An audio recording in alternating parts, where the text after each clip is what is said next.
Well, moving on to other matters now. In the last 2 weeks, videos emerged from Libya showing thousands of Nigerians in various holding centers. In one of the clips, hundreds of women and some children, obviously malnourished, were seen calling for help and safe return to Nigeria. Earlier, images of another set of Nigerians held at a location in Brakat, 60 kilometers away from Sava, surfaced. Thousands of Nigerians, male and female, say they have been held for over 1 year without knowing their fate.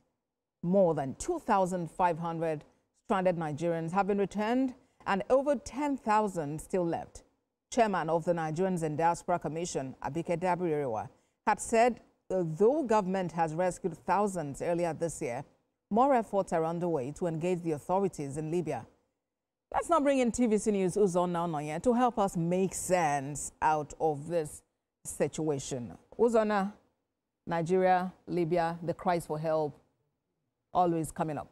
Yes, exactly. But before I go into the conversation in detail, I would like to state very quickly that at each attempt by the government to bring back Nigerians that are stranded in Libya, particularly we are focusing on Libya now, every attempt of bringing back, for instance, 2,000 people back to Nigeria from Libya, another 2,000 or more are already on their way back to Libya.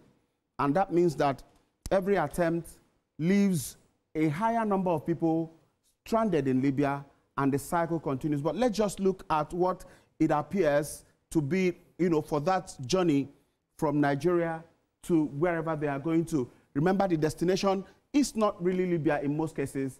They are trying to attempt to cross over to Europe, but they begin from somewhere here, where Nigeria is, and then move through the desert, Niger Republic, Algeria, Libya. But that's where the issue is.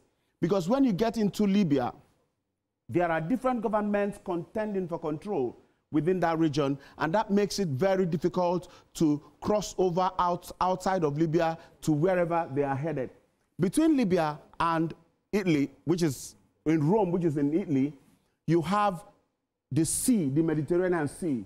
And this sea will take about 14 hours to cross, which is a full day journey on boats. Remember, these boats, most times, there are reports of boats being capsizing within this journey, leaving lots of people dead in that process.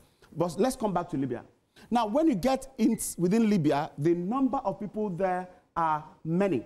And because there is no proper, you don't have one government. They have at least two recognized governments, government of national unity, and the other one, which is recognized by the world body, and then another government that is also holding control of certain parts of the country. That is what the journey looks like. And remember, there's a desert somewhere, and they need to cross all over to that end. Most times, sometimes, we hear reports that some people who set out from Nigeria do not even get to Libya because they die along the way due to hot weather and other attending factors that they get, that get experienced on that journey. Now, the destination, we understand, is usually Europe, Italy, Spain, and Germany. And the route is through Niger, Algeria, and Libya to cross over. That's all right. That's fine.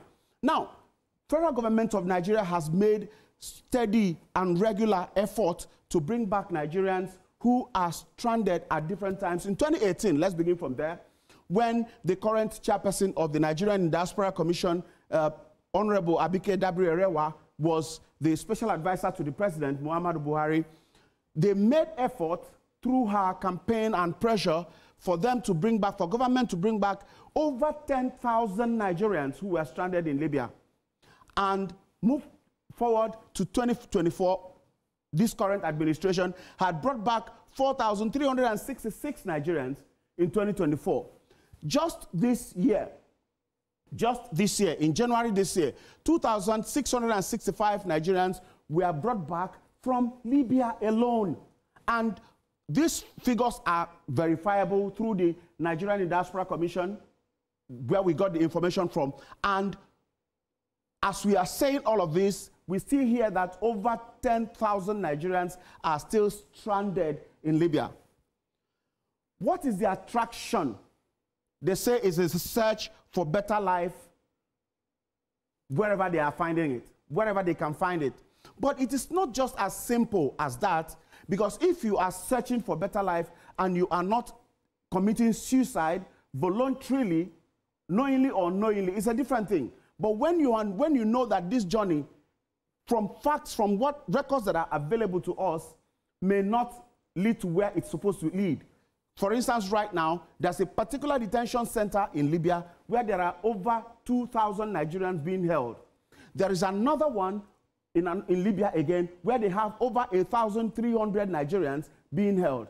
And all of these people may have had in mind that they were heading to somewhere. Some children have been given birth in those detention centers. We saw the videos, though for the rights of the children, we didn't expose all of them.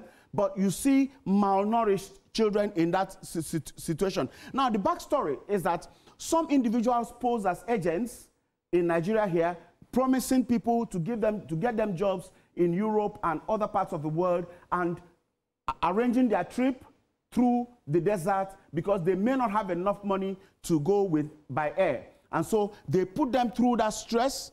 Most of those migrants pay more than 2 million naira to be part of that, to be accommodated in the plan for the trip.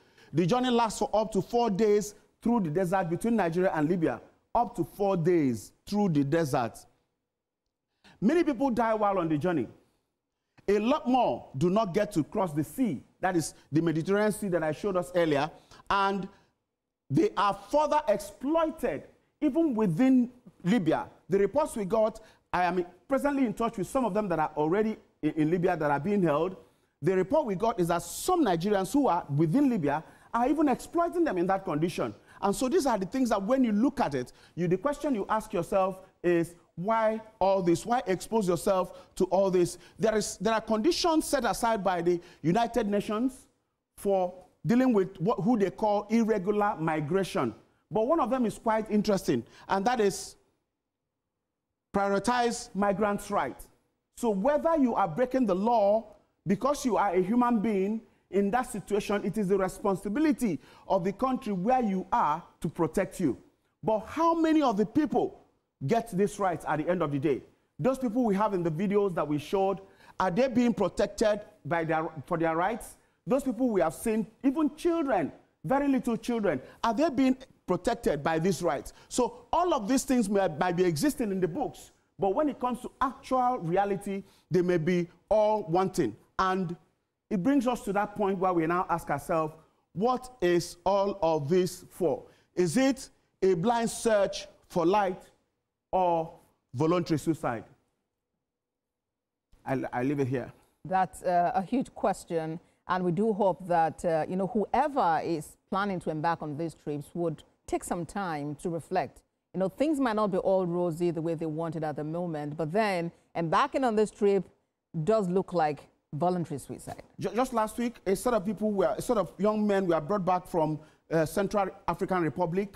They were received at the office of the Nigerian Diaspora Commission, where they confessed. One of them actually said on camera that now he understands that Nigeria is not that bad, because he had gone and exposed himself to several risks and all of the abuses and violations that he experienced out there.